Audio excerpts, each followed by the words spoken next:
Ladies and gentlemen, welcome back to the CSTV. I'm your host, Kathleen Egaltoto, Madam CS, and this is The Striker. Stay tuned and have it raw and real. The Striker today, actually, we're going to look at why William Samoei Ruto, the President of the Republic of Kenya, is likely to make Kimani Ichungwa very powerful than even the Deputy President, Kithure Kindiki. But before we do that, if you are new to this particular channel, kindly remember to subscribe, like, share, and comment on our videos. More importantly, turn on the notification bell so that the next time we are uploading a video, YouTube will automatically notify you. If you are a returning subscriber, thank you so much for tuning in. Thank you for your support, and kindly remember to share, like our videos, and also comment on the comment section and tell us actually the next theme that you want us to analyze.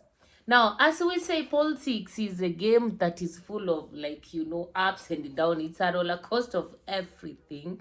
And I think, in the recent past, we have had so many things happening. Rigathi has been impeached. It's no longer the deputy president. Professor Kithure Kindiki is the deputy president of the Republic of Kenya. But amid all these things, actually, there's one conspicuous character that actually we are trying not to talk about to avoid, but it is too much actually that we are not going to avoid or to assume that it is not existing.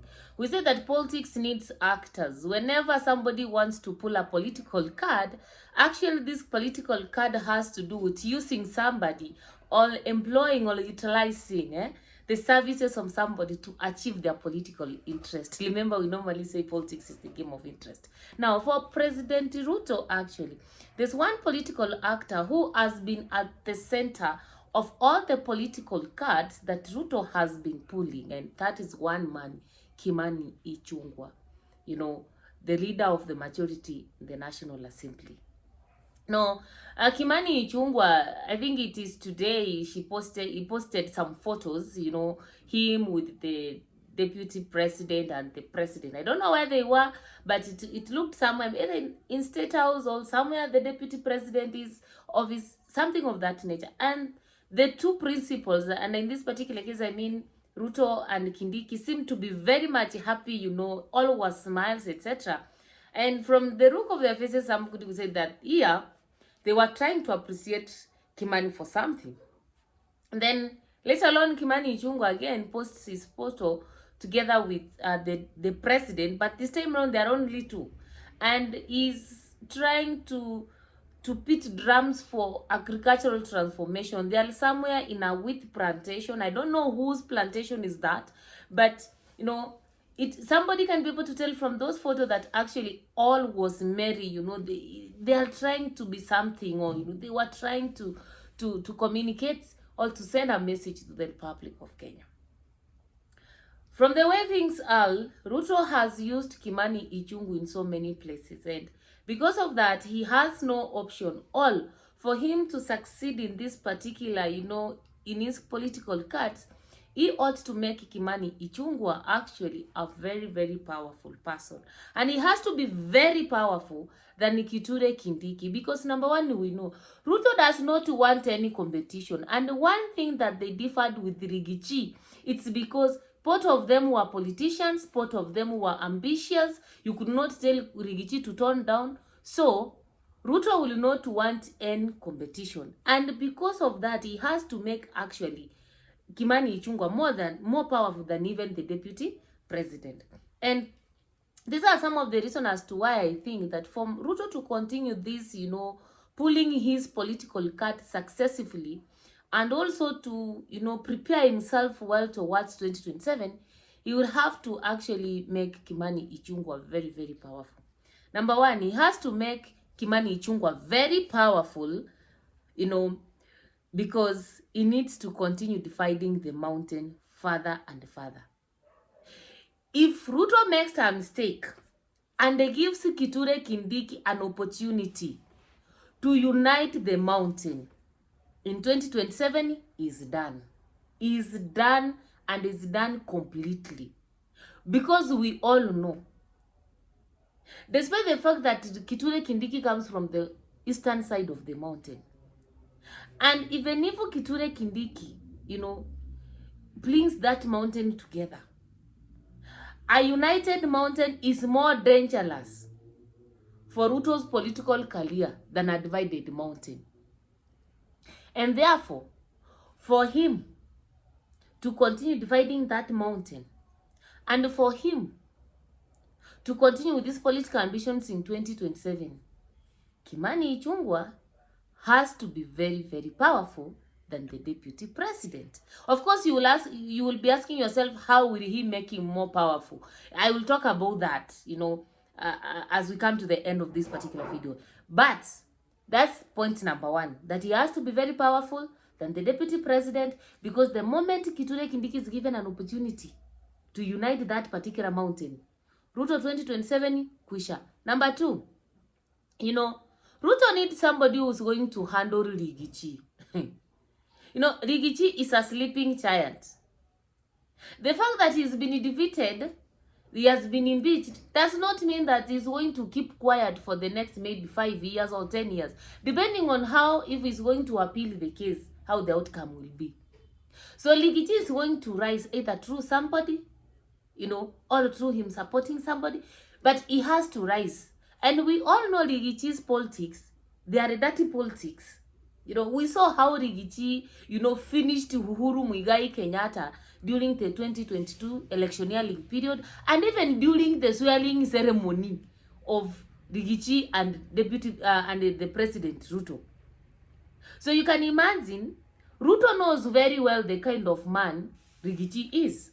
He knows Rigachi's political, performance and the political ability. He knows the further Rigathi can go to destroy somebody politically. And therefore, he would not want Rigathi to rise. And there is no way Kithure Kindiki actually can deal with Rigathi in the mountain. There is no way. When you look at Kithure Kindiki's, character, his dema, it's just that guy who is like, it's not the kind that is coming, as a force. Like Kimani Ichung'wah can do it. So, if Ruto needs to silence Rigathi and deal with Rigathi without the world seeing that it is actually Ruto is dealing with Rigathi, then he needs a powerful Kimani Ichung'wah. Number three, Ruto needs the support of the members of parliament from the mountain. He needs them. He needs them for 2022. And he needs them to continue actually, passing the bills and the motions that supports the Kenya Kwanza agenda, or whatever the Kenya Kwanza wants to be passed at that National Assembly. And he needs somebody who can be able to control those members of parliament. And that person is Kimani Ichung'wah. So Kimani Ichung'wah, in as much as there are speculations that, he aspired to get the position of the Ministry of Interior, it's not going to be that. If he gives Kimani Ichung'wah that position, actually is going to lose a lot.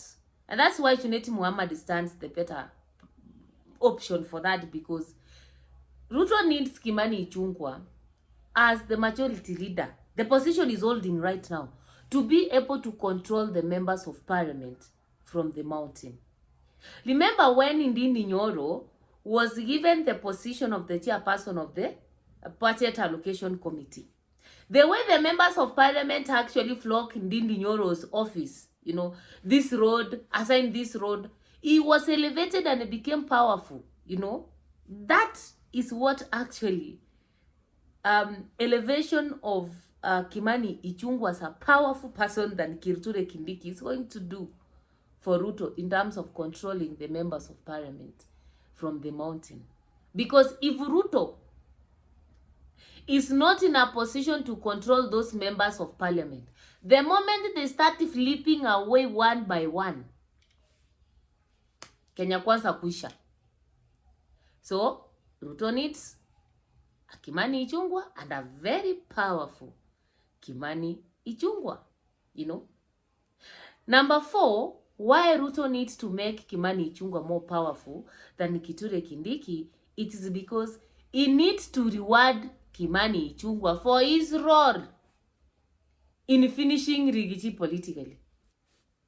You see, we have seen Kimani Ichungwa is the same person who was, fronting, why Rigiji should be impeached, There's a time he was speaking at the church in Nairobi, and they told the president that you need to shake the snake off your hand. You need to shake the snake off your government. And this snake was none other than Rigathi Gachagua. And they have eventually actually succeeded in doing what? In impeaching him. You saw the way he was speaking even if, during the party day of Uhuru Muigai Kenyatta celebration at Ndumberi. He called the gathering a Mungiki gathering, and they are very much ready to crush it. So this is a person who has been at the front line actually in supporting William Samoei Ruto. He's been used as a tool actually in supporting William Samoei Ruto's political ambitions and placing political cards for William Samoei Ruto. So he needs to be made powerful as a reward, because if Ruto does not reward Kimani Ichungwa, if it doesn't make him powerful, the way Oscar Sudi was more powerful than even Rigiji, Kimani Ichungwa will finish him with one day. We know what Kimani Ichungwa is. He doesn't care. He's this fearless person. He speaks whatever he wants to speak, and he doesn't fear who he's dealing with. So he needs to do that, or else things are not likely to ring well within the Kenya Kwanza government. And also remember that Kimani Ichungwa were among the people who were used to fight Uhuru Kenyatta. These were the same people who were used to, to silence Baba, even the mandamanos that were the Azimio mandamanos, etc. These are the people who reminded the president that the GNC mandamanos are a group of terrorists that actually should be dealt with and be crushed.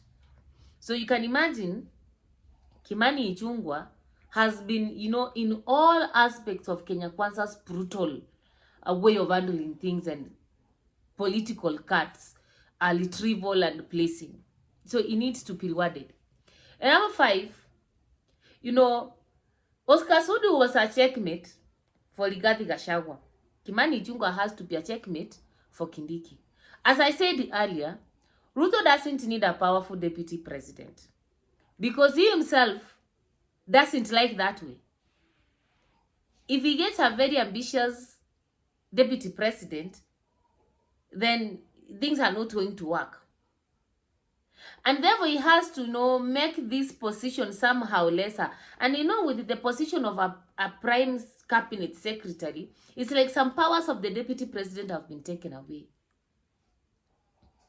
So the only way that actually can be able to checkmate Kindiki is to use Kimani Ichungwa and make Kindiki somehow lesser. Kimani Ichungwa has to look like he's calling shots here and there, for these particular things to do what?